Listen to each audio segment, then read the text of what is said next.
اب وہ ایک اہل حدیث عالم صفائی بیان کر رہے ہیں کہ بھائی وہ اس کو اردو اتنی اچھی نہیں ہے اس کی. ہمیں پتا ہے ڈاکٹر ذاکر نائک نبی صلی اللہ علیہ وسلم کے گستاخ نہیں ہیں. اگر نبی سے نفرت کرتے تو اسلام کی اتنی تبلیغ کیوں کر رہے ہوتے؟ وہ بیچاروں کو اردو صحیح، میں بھی ان سے ملا ہوں نا، اردو میں تھوڑی کمزوری ہے ان کے. تو ایک لفظ ان کی زبان سے ایسا نکل گیا، اب پوری دنیا نے توپوں کا رخ معاف کرنے کے لیے تیار نہیں. اتنا زیادہ جذباتی ہونے کی یہ نبی صلی اللہ علیہ وسلم کی تعلیمات نہیں ہے، بلکہ حدیث میں ہمیں ملتا ہے کہ ایسی غلطیاں ہوئی ہیں صحابہ سے بھی اور ان کو معاف کیا گیا ہے، کیونکہ ان کی نیت توہین کی نہیں تھی. دیکھو نبی سے بڑی توہین تو اللہ کی توہین ہے نا. کوئی اللہ کی توہین کرتا ہے، یہ کتنی بڑی توہین ہے. لیکن حدیث میں کیا آتا ہے؟ آپ صلی اللہ علیہ وسلم نے ایک مثال دی کہ پچھلی امتوں میں ایک شخص کی، آپ صلی اللہ علیہ وسلم نے مثال دی کہ جب کوئی بندہ اللہ کے حضور توبہ کر، کہ ایک بندہ ہے جو بیابان زمین میں اس کی سواری اس کا سامان سب گم ہو گیا، اب وہ موت کے انتظار میں لیٹ گیا، آنکھ لگ گئی کہ بھئی اس صحرا میں تو کچھ بھی نہیں ملے گا اور تڑپ تڑپ کے مر جاؤں گا. آنکھ کھلتی ہے تو اس کے فوراً سواری اس کے سامنے، پانی سب کچھ. خوشی سے وہ اتنا خوش ہوتا ہے، کہتے ہیں اللہم انت عبدی وانا ربک، اے اللہ تو میرا بندہ اور میں تیرا رب.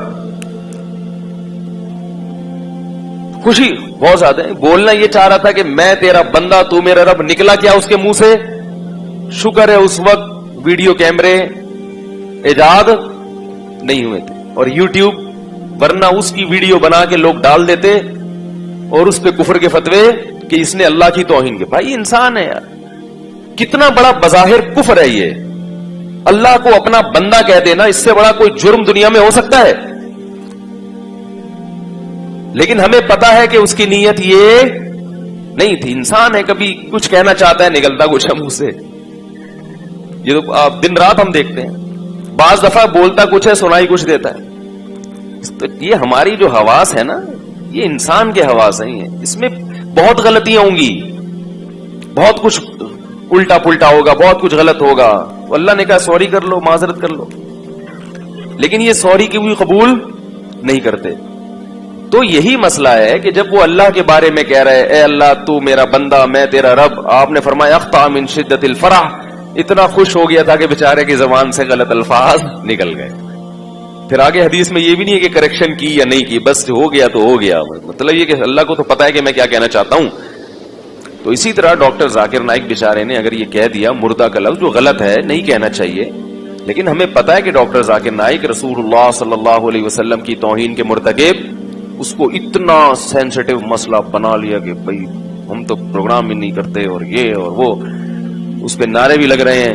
تو یہ مسئلہ ٹھیک ہے، ہم نہیں کہتے کہ ممکن ہے آپ نے عشق رسول میں ہی یہ کیا ہو، کسی کی نیتوں پہ ہم شبہ نہیں کرتے، مگر بہرحال یہ علمی لحاظ سے اور سنجیدہ لوگوں سے اگر آپ رائے لیں گے تو کوئی بھی اس طرز عمل کو پسند نہیں کرے گا. اور میں اس پہ بات اس لیے کر رہا ہوں کہ یہ ہماری قوم کا ایک مزاج ہے، یہ صرف ایک پروگرام کی بات نہیں ہے. بہت سی چیزیں تو گستاخی ہوتی بھی نہیں ہے، پھر بھی ان کو پکڑ کے بیٹھ جاتے ہیں.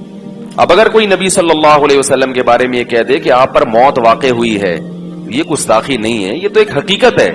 انکا ہو، موت واقع ہونے والی، وانہم میتون، قرآن کہہ رہا ہے. حضرت ابو بکر رضی اللہ تعالیٰ عنہ نے جو سب سے پہلا خطبہ دیا، آپ یہ کہہ سکتے تو قرآن تو کہہ سکتا، ہم نہیں کہہ سکتے.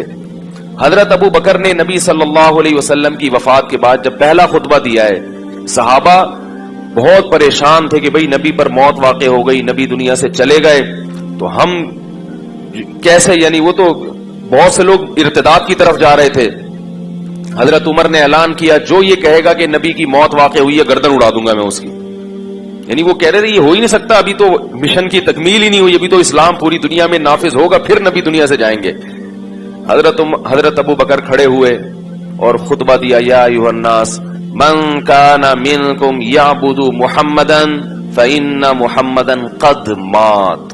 جو تم میں سے محمد صلی اللہ علیہ وسلم کی عبادت کرتا تھا، تحقیق محمد پر موت واقع ہو چکی ہے. ماتا، موت وقت لگایا کہ یقیناً ہو چکا ہے یہ کام، تمہارے نہ ماننے سے کچھ نہیں ہوگا. اور من کان منکم یعبد اللہ فإنہ حی لا یموت، جو تم میں اللہ کی عبادت کرتا ہے تو وہ زندہ ہے اور اس پر کبھی موت واقع نہیں ہوگی. کیا مطلب؟ خود قرآن نے بھی کہا نا غزوہ احد میں یہ خبر پھیل گئی تھی کہ محمد صلی اللہ علیہ وسلم شہید ہو گئے, تو صحابہ کے حوصلے پست ہو گئے, یہ افواہ تھی. تو اللہ جب نبی کی زندگی کی اطلاع ملی ہے, حوصلے بحال ہوئے, تو اللہ نے صحابہ کو تنبیہ کی کہ بالفرض اگر محمد صلی اللہ علیہ وسلم شہید ہو بھی چکے ہوتے تو حوصلہ ہارنے کی کیا ضرورت ہے.